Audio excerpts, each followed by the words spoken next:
Glee Club, how are we? Hey! I just want to soak this moment up a little bit, to be honest. This feels amazing to be standing on here, fantastic.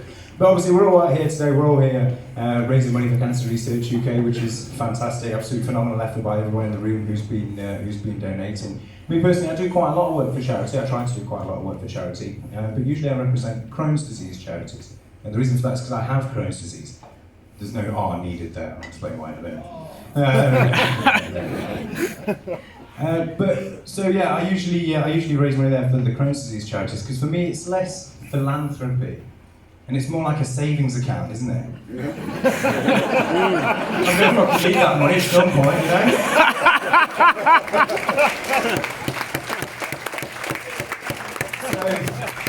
So for those of you that don't know about Crohn's disease, allow me just to educate you real quick. Crohn's disease means that I have something in common with Paul Radcliffe. He knows where this is going. It means we both shit ourselves in the streets. It also means I got something in common with Mo Farah as well, because when nature calls for me, you've never seen someone move that fast. God. So aside from that, I just want to share a little bit of my story with you. Really, I'm divorced. Now you can on. Any married people in here? Any married people? Don't worry, you'll be happy again one day. You can always tell the divorcees at the pub, to be honest. You can always tell the divorcees. Everyone queuing out line before it opens. Not just me then. So for my marriage was doomed to fail from the start, if I'm completely honest. And I'll tell you for why. I met my wife, my ex-wife, far too early in life. I met my ex-wife when I was an early to mid-teenager, so we're going back year 2000, 2002 kind of time. And that, ladies and gentlemen, that is not the right time to meet your life partner. At this time, I was incredibly sexually naive. When I say naive, I mean I didn't have a fucking clue. The idea of kissing, for example, the exchange of saliva by one's mouth is somehow to be romantic, and what actually do you do with your tongue? I don't know, it just didn't make sense to me. It still doesn't, if I'm completely honest. It didn't really make a great deal of sense to me how that could somehow be erotic.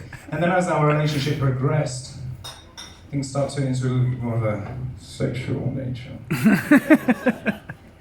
Nowadays it's a little bit easier, I think. I think nowadays, because the younger people today, you've got a great thing called Pornhub. Now, back in 2000, 2003, we didn't have Pornhub. The closest equivalent we had to that was Sharon Stone movies. So you'd find yourself there, you'd find yourself crouched in front of the VHS. 42 minutes and 35 seconds. Pause. Yes, gotcha. That was awesome.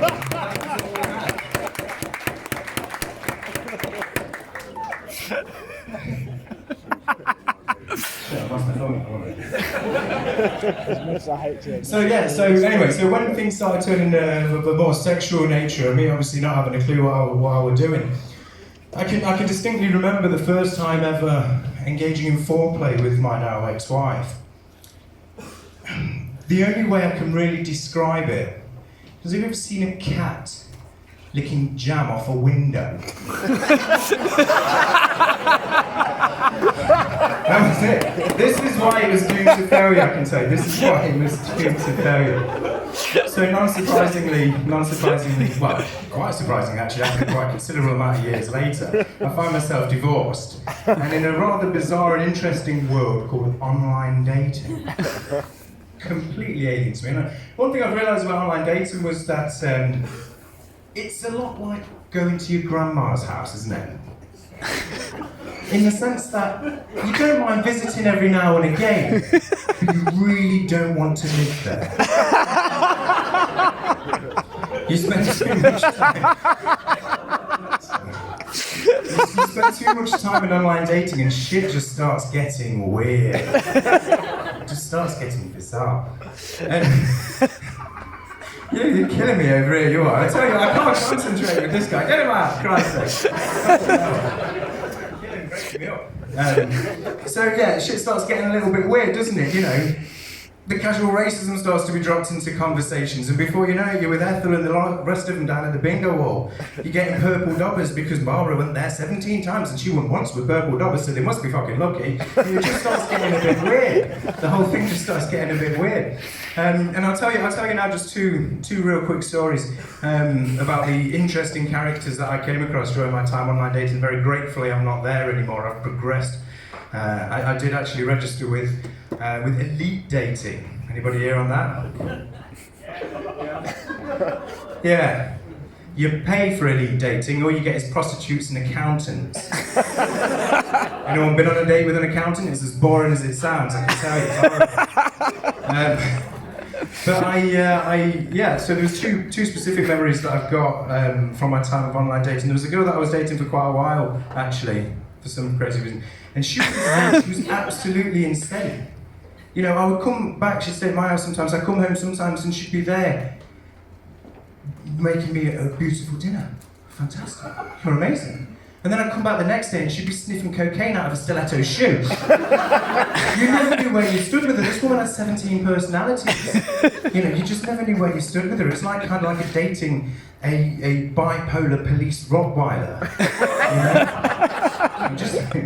It was always strange. It was always strange. And then there was another girl that I went on. I just went on one date with this lady. On our first date together, she told me that her last boyfriend was a member of the Georgian aristocracy. Nice. And her boyfriend before that was a gynecologist. Right. Way to demasculate a person right there and then. Your previous boyfriend owned a part of a country, and the one before that studied the intimate areas of a female for 6 years and then does it for a living. What fucking chance have I got? I wasn't even surprised if at the end of that day, when she paid the bill, wrapped me up in her coat and walked me back to my car. It's tragic, I could go on for days, but I won't. I've been Damien.